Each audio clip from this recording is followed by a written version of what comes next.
Knitters, Valen from Strand's Knitting Studio in San Clemente, California, and I've had technical difficulties. I'm going to do this, and then I just had difficulties.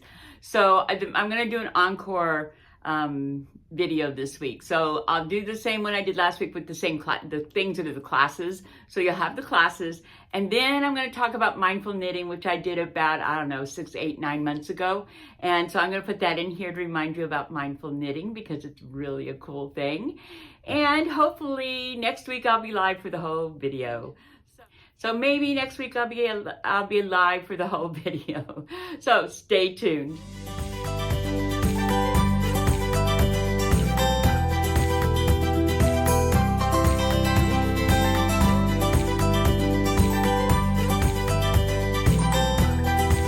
Okay, the next class coming up is the Karen's bag, market bag, and this will be Saturday the 25th from 12 to 2. And this is a pretty good beginner-friendly project, you know, after you've done a couple projects like a hat or something. And so you'll come to class, you're gonna knit this, and you're this square, and it's all knitting, and you're gonna come to class with this knit up, and then we pick up stitches along the sides of it. That's the hardest part of the whole class. So that's why you're coming with this already knit up. You don't want to knit. You don't need me to knit. And then we'll pick up, and then we have some increasing to do these first few rounds. And then you'll get started on the actual the stitch pattern, which this is like purl 4, slip 2, purl 4, slip 2. It's very simple. And so you're carrying two yarns, and there are no wrong answers as far as the Karen yarns. They all look beautiful together. Just what colors you want. As you can see, there's different colors in the strand, and the colors move differently. Yep, and it's a ribbon yarn, so it's got a really nice texture to it, but you can also use a cotton yarn, which I talked about last week, but we've got cotton yarns that you can use, and I would stick to cottons and that kind of thing, rather than wool, because it's a bag. So that's the Karen's bag, and it is Saturday the 25th from 12 to 2. Class. So this is an intermediate to advanced class. I mean, if you're an advanced person, you're going to totally enjoy this class. If you're intermediate, you're going to learn a lot in this class because there's a lot to learn besides just cables. But you're going to learn how to track cables, track a chart, and then be able to do all of this kind of work. It's real fun. Cables aren't hard. You just have to sort of pay attention to what you're doing, whether it's right leaning or left leaning. But you're just taking, like, these are my 4 stitches. 1, 2, 3, 4. Probably should be for you. 1, 2, 3, 4. And I'm going to take 2 of them off. That's just one example. I'm going to knit these 2, then I'm going to knit these 2. So all I've done is change the order of the stitches. That's all cabling is changing the order of the stitches. So it's not like it's really complicated, but it's more about tracking the pattern is what's more complicated. So that's sort of what you'll be working on. The blocks are all different kinds of, well, they're not all different sizes, but there's different size blocks, which is why this, I think, is such a gorgeous blanket, because it's not just a bunch of squares. There's actually, it's beautiful. And you're making pretty much an heirloom blanket that's going to be passed down forever. That's why we sort of say stick to neutral colors. We are using Cascade 220 Aran, which is just a tad bit heavier than the worsted, which makes this a little bit more squishy and wonderful. You have several different size needles you will be working with depending on the different parts of the blanket that happen.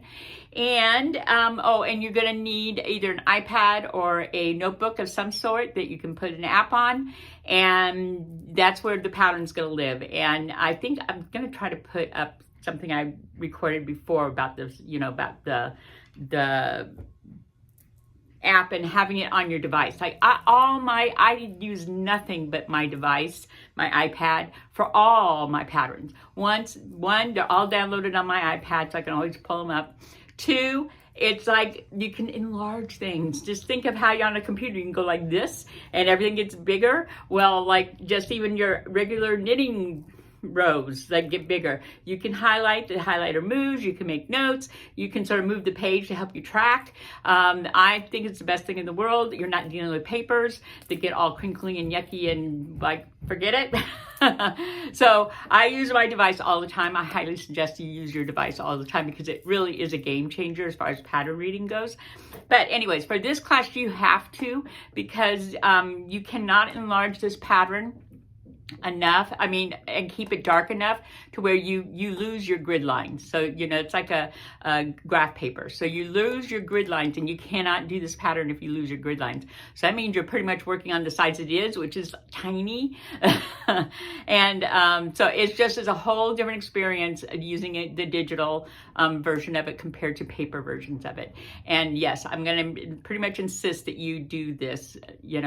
I'm not even sure if you got it professionally copied, if they would still be able to keep the grid lines from disappearing after you make it bigger. So anyway, so we'll have the very first class really is just setting up your pattern on your device and learning how to use it. I have an iPad. I use Goodreader is what I use on my iPad. It's a PDF reader, and it's just what I use, and I know it. Okay, there's other things out there that'll work. I just don't know how they work. So I highly suggest, especially if you have an iPad, you'll be getting the app Goodreader, and it costs $6-7, something like that. On a PC. I don't know. I don't think Goodreader is for PC. And I'll check again, but I don't think they haven't been. So unless they've added PC. You're going to need a PDF reader and one that you can highlight a line and move it and stuff like that. We can do it, but I just don't know that whatever app you're going to be using isn't one I really know. So we have to sort of figure it out together. That's all. And other than that, it all works.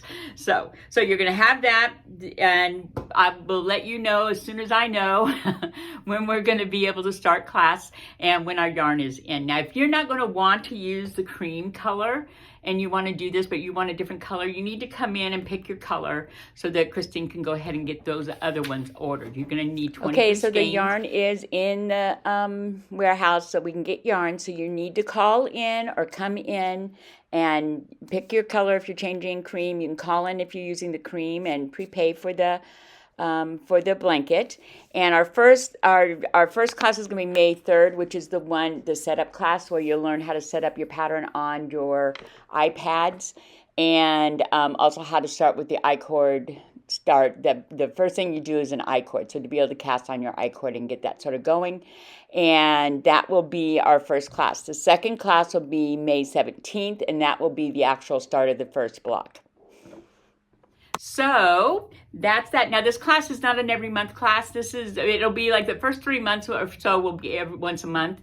Then it's going to extend because the blocks get bigger. And so we don't want to have to, I don't want pressure. Oh my God, I get this done in a month, So sometimes we go 2 months. And then when we get to the corner ones, which are really big, we push it even, more like maybe 2 to 3 months. I don't know. We'll figure it out. We'll decide on our own. Like as we go, we'll just decide what we're going to do.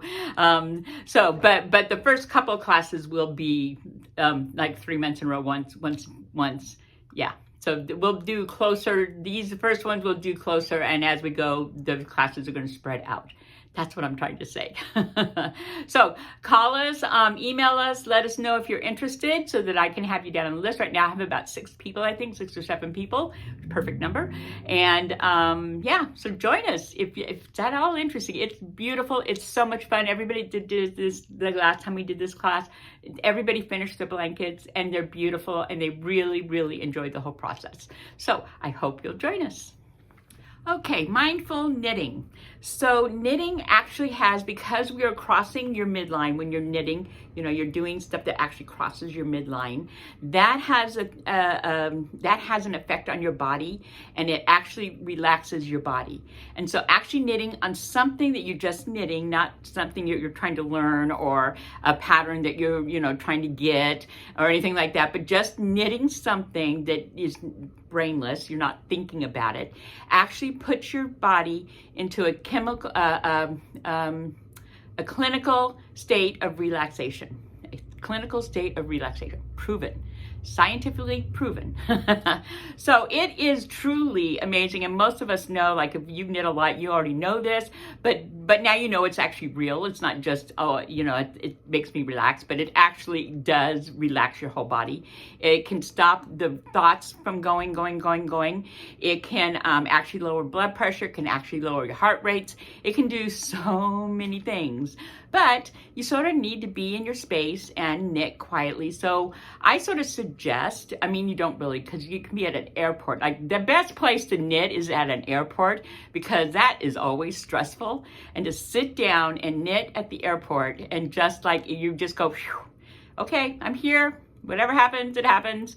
And if it's late, okay, it's late. I can sit and knit. You know, it's amazing how it just takes away the stress of those things. Same with hospitals. You know, knitting in a hospital is also the same thing. Just sort of helps you calm down, especially if you're the one, you know, with somebody else in the hospital, obviously, and just calm things down a bit. Maybe not totally, but it does help calm things down a bit. But it has to be something you're really not thinking, or it's a pattern that's easy for you to keep track of.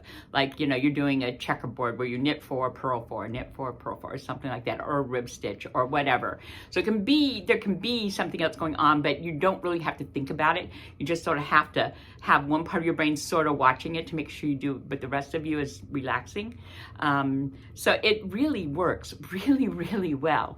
So this is an amazing tool that you all have. If you're listening to me right now, you all have this tool, and it really, really does do what you think it's doing in your body when you're knitting and you're relaxed and you're just knitting. It really does all those things. So it's really a very good tool to have around. I always have, and to have something always going that's sort of that kind of knit. For me, it's socks, because the socks, I very rarely, I might do a rib sock, but I don't do massive patterned socks because they take concentration.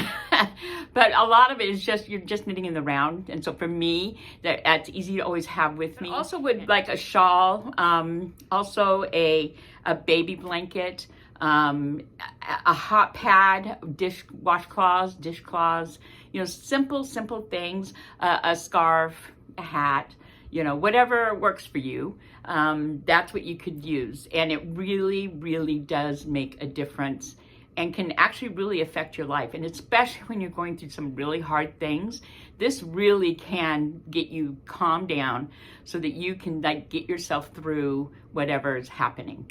Okay, so use it as a tool that you have, because it's a masterful tool and so easy. The thing you'll need to do is just so easy, just to always have it sort of there, you know. So mindful knitting is a good thing.